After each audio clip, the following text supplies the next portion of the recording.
regarde les sentiers de croissance les plus probables dans les 10 ans qui viennent, l'Europe c'est 1,5%, les États-Unis c'est 3%, et les pays émergents c'est 6%.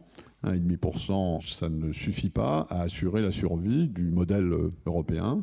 Et la question est de savoir quel régime institutionnel permet une relation entre la politique macroéconomique et la politique monétaire de nature à augmenter ce taux de croissance. Le vrai problème structurel de l'Europe, tel que je le vois, c'est que l'Europe est la zone la plus anciennement industrialisée au monde, et c'est pour ça qu'on a le moins de matières premières. Si on n'est pas capable d'accélérer la transition énergétique et la conversion écologique de nos économies, malgré les problèmes budgétaires qu'on a, on ne se sortira jamais durablement de cette crise. Pour vous, la dévaluation est une souplesse? Une politique économique doit fonctionner sur une jambe avec une politique monétaire et puis une politique budgétaire.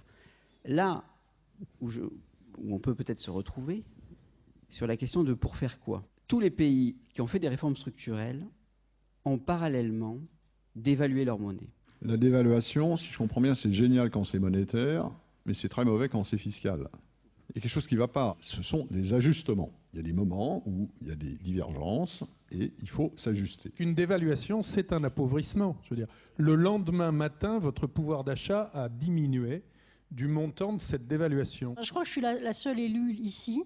Il y a une chose qui me frappe dans votre démarche, c'est que vous voulez vraiment redonner les clés du petit jeu monétaire à des gens qui nous ont prouvé par le passé ce qu'ils en ont fait. Il y a eu énormément de cas dans lesquels ça n'a pas été la dévaluation qui aide la réforme structurelle, ça a été la dévaluation pour éviter la réforme structurelle. Donc faites attention, méfiez-vous des politiques, si j'ose dire. Nous avons une vraie chance. L'euro est une construction certes incomplète, certes imparfaite, mais qui depuis 15 ans nous a apporté une véritable stabilité, nous a apporté la capacité à avoir des taux d'intérêt qui ont été beaucoup plus faibles qu'ils ne l'auraient été si nous ne l'avions pas eu. Donc ça a déjà été générateur de croissance.